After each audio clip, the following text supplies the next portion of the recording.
So we're energy, basically, right? Like if we came from a light of some sort, like if you believe that we came from, let's call it source, or I call it God, it's not a person. It's not a physical vessel.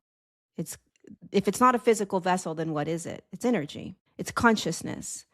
And consciousness experiences itself based on its frequency, its spin. So you and I are experiencing ourselves as consciousness, as energy, in a very low or slow spin so that we can move into a dense physicality. So everything that is dense or physical is actually energy that has spun itself into such a low vibration. It's slowed down so much in its frequency that it can be physical, it can be seen. When you spin consciousness or light faster, it becomes, it's like the centripetal force, when a tire spins, all of a sudden the tire disappears, but it's like, no, the tire was just there, the spokes. It's the same thing.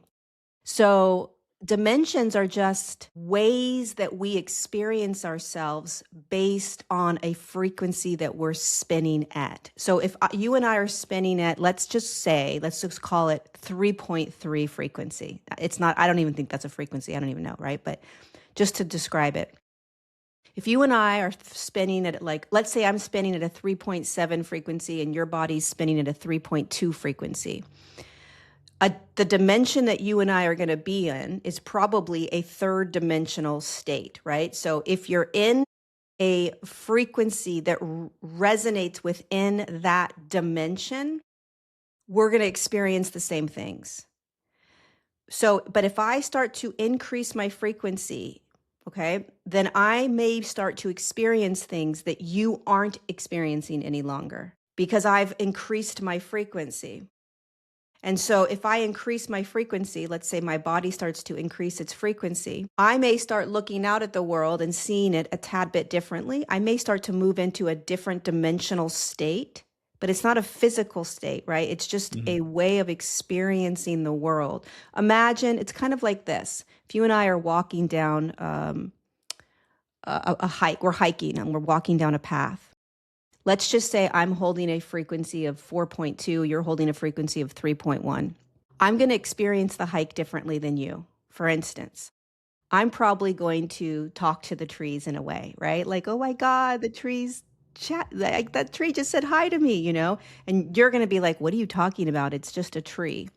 I may hear the birds differently. I may see the birds differently, right? So we're in the same physical realm, but because we're at different frequencies, our bodies, we're in different sort of dimensional states. So our experience is going to be different.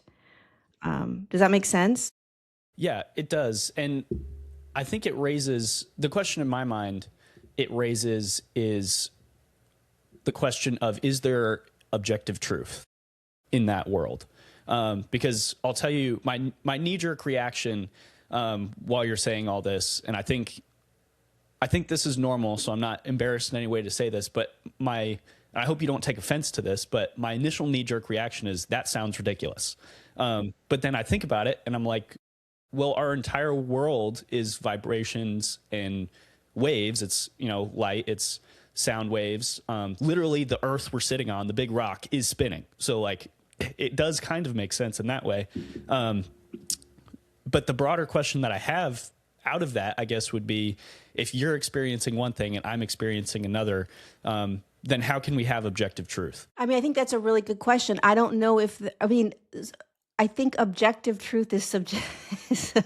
I think that, Yeah. I don't think that I think when you're on the planet, there could be objective truths like, that's a tree. Mm-hmm. That's a bird. Those are truths. You wouldn't argue that. The experience of those things is what is not objective. That's going to be subjective. How I experience the world is not going to be objective. That's an excellent way to put it. It can't be, because Right. So the experience, which makes sense. So think about this. Everything is energy if you break it all apart. Mm-hmm. Okay, so what is energy? It's not thought. So it's not a construct. It's not Certainly in the not mind. something physical. It's not physical. So what is it? How do you experience energy? Like, how does energy experience energy, right? So then I would say, well, have you ever sat with someone and felt something? Mm-hmm.